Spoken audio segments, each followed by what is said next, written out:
కాలం కలిసి రానప్పుడు కంగారు పడడు ఆయన, ఎగిరి మీద పడిపోడు, అలాగని కింద పడి డొల్లేడు. జాగ్రత్తగా టైం కోసం వేచి చూస్తాడు, టైం వచ్చేదాకా ఆగుతాడు. ఈలోపుగా తన ప్రత్యర్థులని తనకి మిత్రులుగా చేసుకుంటాడు. అత్యధిక శాతం మిత్రులు పెట్టుకుని అతి పరిమితంగా ప్రత్యర్థులు పెట్టుకునే ఏకైక నాయకుడు భారతదేశంలో చంద్రబాబు నాయుడు. అది గుర్తుపెట్టుకోవాలి. 2014లో తెలుగుదేశం భారతీయ జనతా పార్టీ కలిసి పోటీ చేస్తే జనసేన తోడు నిలబడింది, వైఎస్ఆర్ కాంగ్రెస్ పార్టీ ఒంటరి. అంటే ప్రత్యర్థి ఎక్కడున్నారు ఇంకక్కడ. అలాగే 2019వ సంవత్సరంలో ఒంటరిగా పోటీ చేసి భారతీయ జనతా పార్టీతో తను విభేదించిన కమ్యూనిస్టులు తోడు నిలిచారు, కాంగ్రెస్ పార్టీ తోడు నిలిచింది. వీళ్ళందరూ కూడా ఎవరితో ఉన్నారు?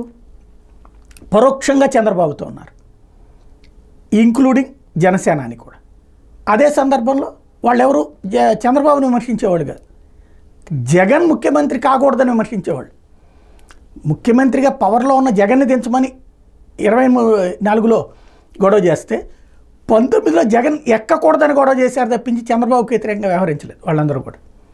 అంటే మిత్రులని అలాగ అట్టి పెట్టుకుంటారు ఆయన. ఇప్పుడు చూడండి, ఎక్సెప్ట్ జగన్ మిగతా అందరూ కూడా ప్రత్యర్థులే, ఇంక్లూడింగ్ జగన్ సోదరి షర్మిల. కాంగ్రెస్ పార్టీ కోసం పనిచేయట్లేదు, జగన్ని నాశనం చేయాలనే పనిచేస్తుంది. ఆ విధంగా ఆమెను మౌల్డ్ చేయడంలో కూడా సక్సెస్ఫుల్.